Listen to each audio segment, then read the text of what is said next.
Have you ever studied for an exam, read a book, or tried to remember something that made total sense at the time, only to forget most of it a day later?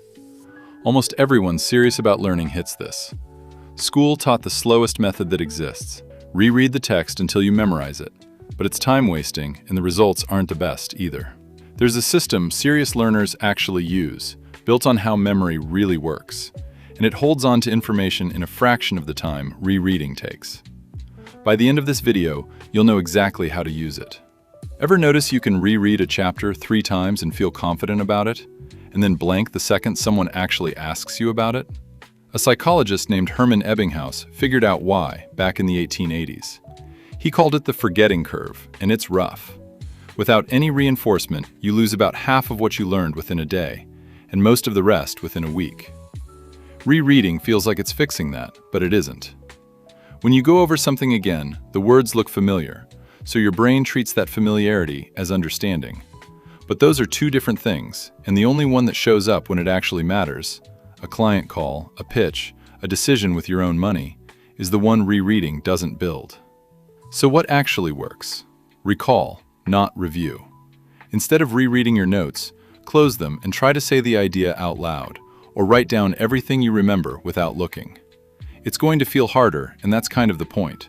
The difficulty is what makes it stick.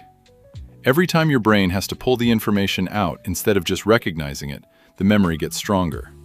That's why flashcard apps like Anki actually work for people who stick with them, and why students who test themselves beat students who reread the same chapter 5 times, even when the rereaders put in more hours.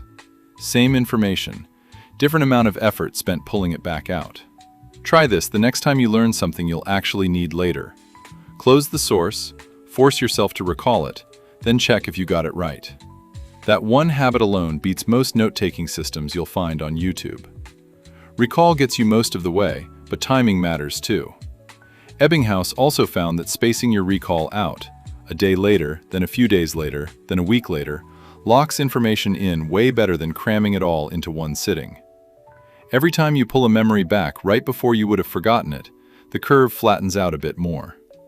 And if the information is dense or has to stay in a specific order, a pitch structure, a list of ratios, the steps in a process, there's an old trick for that too. Ancient Greek orators used something called the method of loci. You attach each piece of information to a spot you already know well, like the rooms in your childhood house, and walk through it in your head in order. Sounds weird until you try it. And then it makes sense why memory athletes still use it to hold hundreds of items in the right sequence. Put it all together, and this is the system. Learn it once, recall it without looking, space the repeats out over a few days, and anchor anything complicated to a place you know by heart. It takes less total time than rereading, because every minute goes toward the part that actually builds the memory, instead of the part that just feels like it does.